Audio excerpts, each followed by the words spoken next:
काफी है। यूट्यूबर भाई आई हुन ऐसी बढ़िया ट्रेंडिंग में कौनो गीत नहीं बा। एकरे बाद जवन गीत है एकरे पहले कौनो गीत नहीं बा। गीत है कौन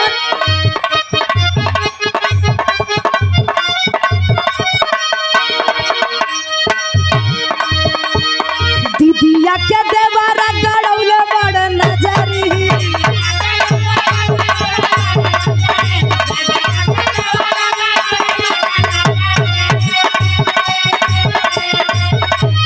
दीदिया के देवरा गड़ौले बड़ नजरी चोली के चिजुइया चिखोल जबरी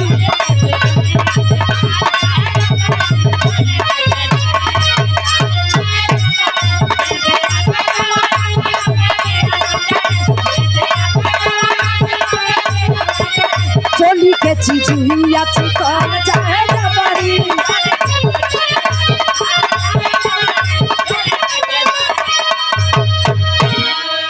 बहुत बहुत धन्यवाद। अगर गावे बजावे में कोनो गलती भइलो आप लोग क्षमा करिए। बहुत बहुत धन्यवाद। एक बार जबरदस्त हथेली से स्वागत करिए। बहुत जबरदस्त, क्या बात है। अब देखिए 2 मिनट के लिए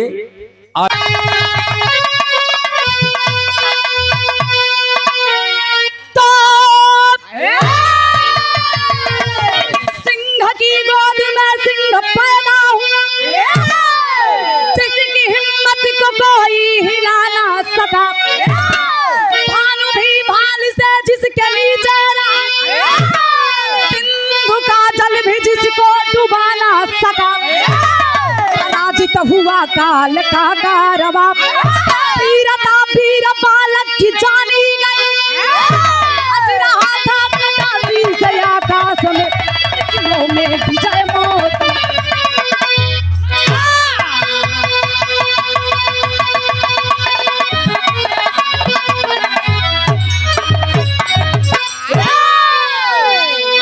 ए भैया हमरे मानी गला कभी जी बीरन खातिर लिखला लेकिन दोहराई बना बिरहा में एक लाइन स्वर्गीय रामदेव उस्ताद के गजल के नमूना लगल। कैसे गुरुजी?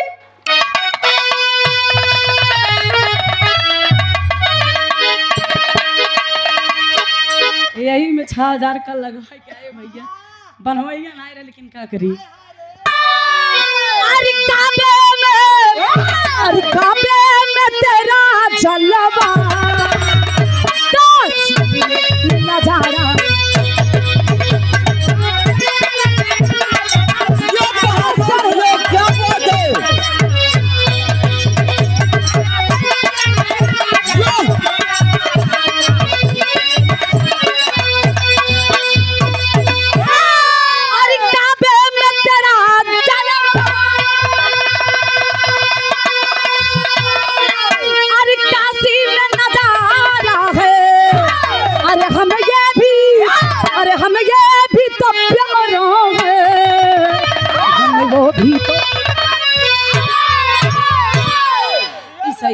समय के देख के इस भाव को समझते हुए हमारे गार्जियन बिरहा जगत के सम्मानित कलाकार हमारे जिगर के जिके हम दिल से मानित है त्रिभुवन भैया खेबेराज भैया के भैया की तरफ से शानदार 500 रुपया के आशीर्वाद सुंदर पुष्पहार बहुत बहुत धन्यवाद है।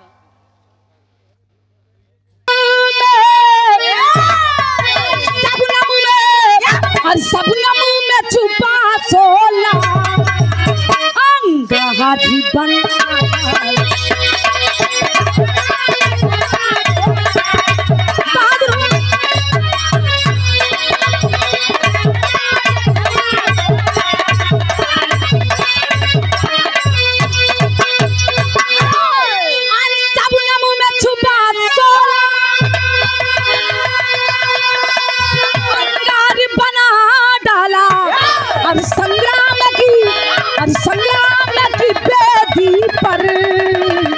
संसारी जला कहानी कैसन बतनी से आप लोग समझ ले। महाभारत के रचना भइल, कुरुक्षेत्र के रचना भइल, कौरव पांडव के लड़ाई छिड़ल बा। यार पांडव 5 भाई, कौरव के अपार सेना, माई कुंती के टेंशन बा कि हमार 5 लड़का कौरव के अपार सेना लड़ैया होई त होई कैसे। माई निराश होके लौटल बा, बिचवा में मिलल एक ठम मेहरारू जेकर नाम नसरती उर्फ अहिल्यावती बतावल गई, जेकर बेटवा के नाम बर्बरीक बतावल गई। 14 से 15 साल के उमरिया बम माई पूरी नसरती से बतिया कुंती बतौलिन। कुंती बता के चल गईन। यहाँ अहिल्यावती उर्फ नसरती के बेटवा बर्बरिक बगीचवा में धनुष बाण चलावत रहल। अपने ताकत के जजमावत तलवार चलावत। माई जाके कली ने बेटवा वीर बने चाहत हुआ। बगीचा में धनुष बाण तीर तलवार चलौला से केहू वीर ना बनेला। अगर वीर बने के बाद चंगा बेटा। अरे दादा बर्बरी के माई उनकर समझौलिन वीर बनही के बाद त कुरुक्षेत्र के मैदान में चल जा और अपन ताकत अजमाला। बर्बरी कलन ए माई शंका बा का तोरा शंका के तोरा समाधान कर ही देत बानी। बर्बरी चलल बाप और जब बर्बरी चलल तब बाबू यार भगवान कन्हैया के खबरिया लगल बा। और जब भगवान कन्हैया के खबर लगल तो कन्हैया कैलन का स्वर्गीय रामदेव उस्ताद वाली तर्ज लगल गुरुजी।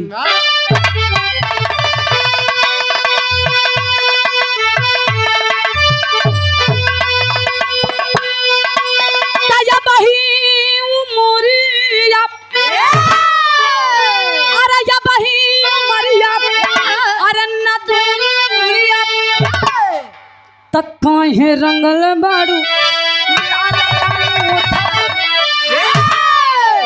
गीत के छोड़े भाव पे गौर करी। यार बर्बरी कैलन का गुरुजी। अरे या बही मरिया अरे या बही मरिया अरे नदान बचबा अरे नदान बचबा तक कैसे रोक बातम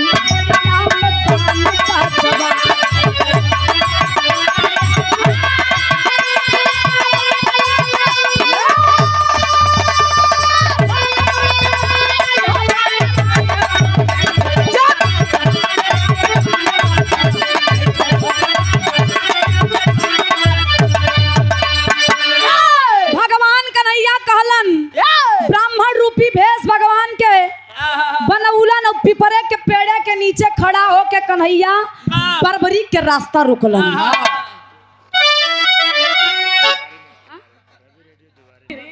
संदीप सोई गया का यार।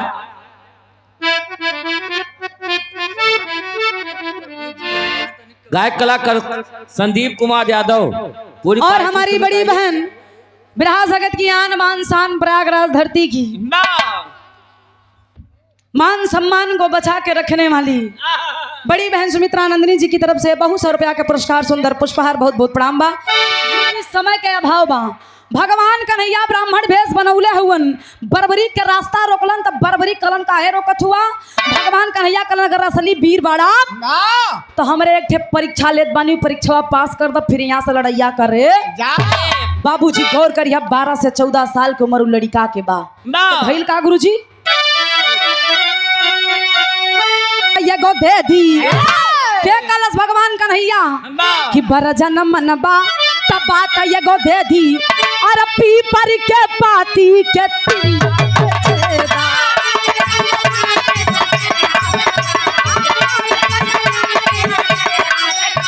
अरे तब ही बीरतैया के अरे तब ही बीरतैया के अरे पहचाना बचवा अरे पहचाना बचवा त कैसे रोकबा सुमरिया में बना बचवा।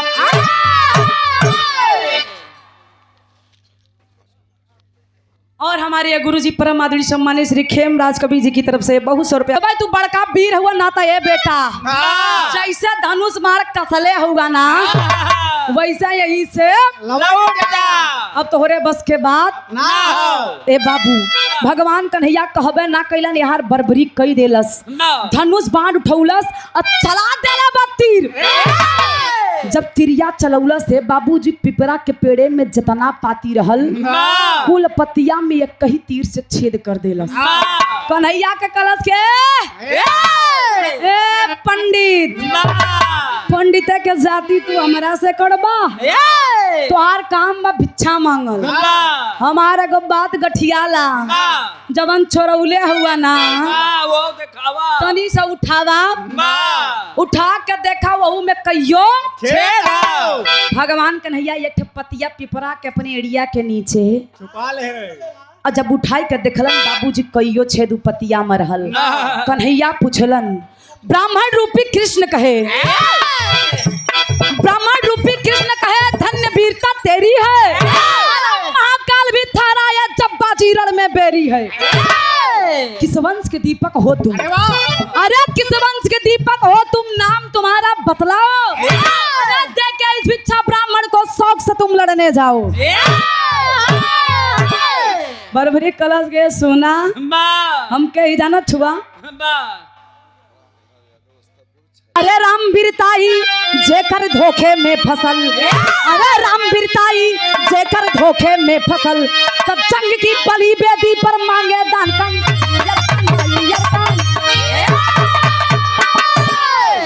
ए भैया भगवान कन्हैया बतिया फंसा के धोखा में बरबरीक से मंगलन।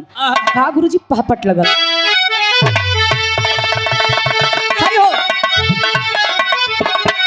अरे बचन बधा के करबौले करार मोहन बलदाई, अरे बचन बधा के करबौले करार मोहन बलदाई, तो दान में सिरवा उपहार मोहन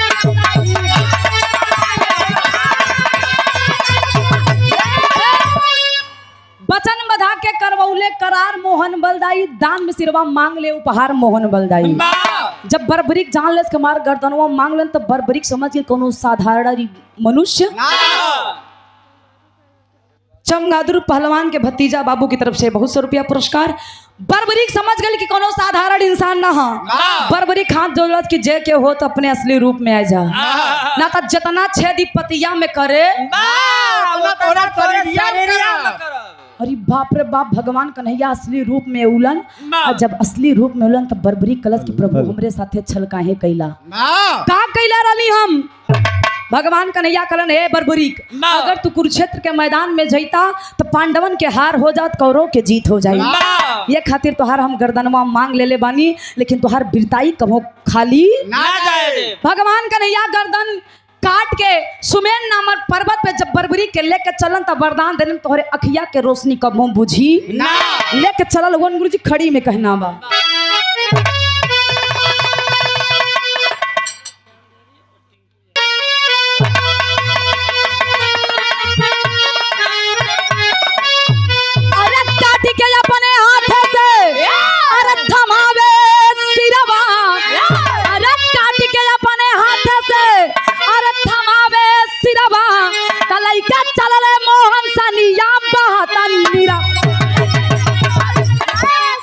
ए बाबू गर्दनवा के काट के जब सुमेर नामक पर्वत पे ले गए, महाभारत के लड़ैया खत्म भइल, पांचों पांडव के घमंडा गइल, पांचों भाई के फिर भगवान कन्हैया वही सुमेर नामक पर्वत पे ले गए, जौने पर्वत पे बरबरीक के कटल सिर रखल रहे, ले जाके खड़ा कर देलन।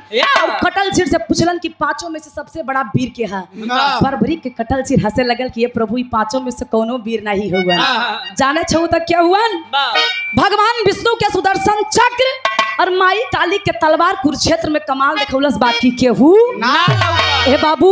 बरबरीक के फिर से जीवन दान मिलल। खाटू नामक गांव में तपस्या करके अपने शरीरिया के त्यागलन, जौने स्थान के नाम पड़ल खाटू श्याम। राजस्थान में स्थिर बाबू लोग जाके दर्शन करें, भगवान कन्हैया के दूसर रूप मानल गया। आखिरी अंतिम लाइन में गुरु घराना के परिचय में कहना,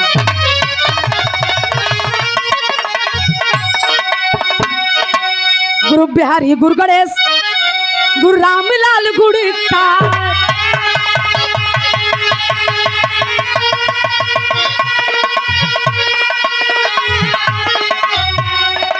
अरे स्वर्ग में से चंद्रिका कभी बच्चन की फुलवारी,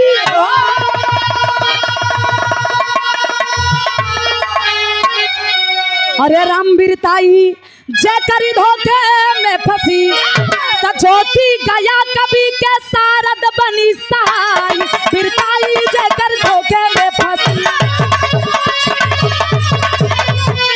आखिरी लाइन, कितना समय बचल भैया, कितना समय बचल? 5 मिनट के 2 मिनट। 5 मिनट, 5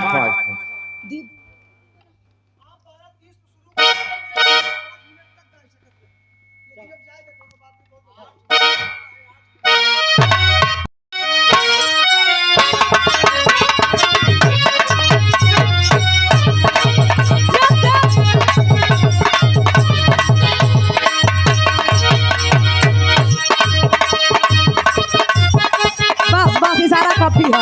आ यूट्यूबर भाई आई रहन ऐसी बढ़िया ट्रेंडिंग में कौनो गीत नहीं बा। एकरे बादे जवन गीत है, एकरे पहले कौनो गीत नहीं बा। गीत है कौन?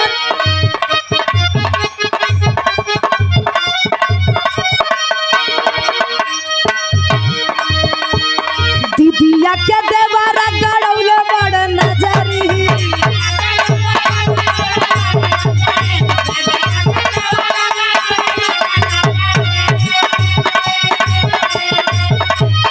दीदिया के देवरा गड़ौले बड़ नजरी, चोली के चिजुइया चिखोल जाए जबरी।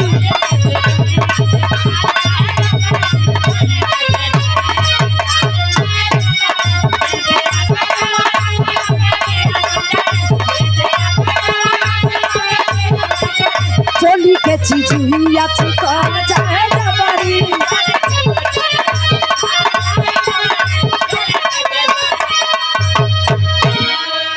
बहुत बहुत धन्यवाद। अगर गावे बजावे में कोनो गलती भइलो आप लोग क्षमा करिए। बहुत बहुत धन्यवाद। एक बार जबरदस्त हंसली से स्वागत करिए। बहुत जबरदस्त, क्या बात है। अब देखिए 2 मिनट के लिए हमरा एक लाइन हमरा गुरुजी लिखलन, कइले कठिन कठिन यन खेला नटखट लड़कन के साथे, खेला एक दिन कालिंदी तक दिहले जाई रचाई, गेदा गिरा जाई जलंदर दिहले चीर, सचेरे अहिरे निकेने गदेला नटखट लड़कन के साथे। हम कुछ ना कही, सीधा बिरहा पे गुरुजी। क्या बात है दोस्त।